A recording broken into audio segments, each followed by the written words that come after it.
maganap sa isang lugar.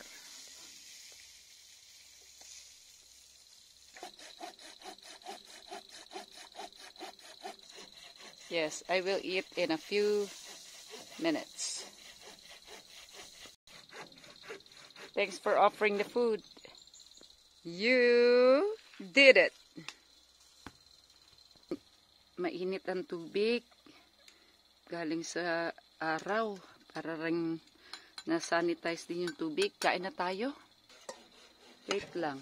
May tira pa palang oatmeal kanina. Pero sige lang, paksiw muna tayo. Paksiw. May hotdog, may paksiw. Pero syempre, dito ako sa paksiw.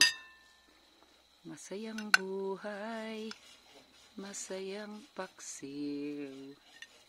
With the munggo, ang kakainin natin. Pa-healthy-healthy lang tayo ng, tapos magkain tayo ng chips. Pagkatapos, sarap ng asim. Wow! Ano ang kanin namin? Ito na.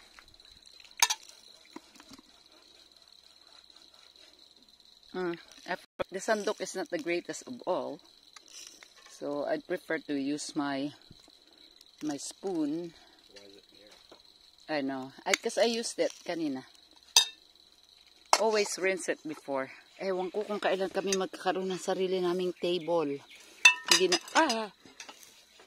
Hindi naman siya worth na bumili pa ng table kasi one day magkaka-table na rin.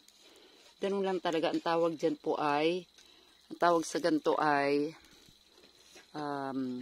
pioneering, no? Pioneering sa buhay na ganito. Pero masaya, sanay na ako sa ganyan. Sabi ng anak ko, lagi na tayong nag-aano ng mga lipat-lipat. This one is not a lipat.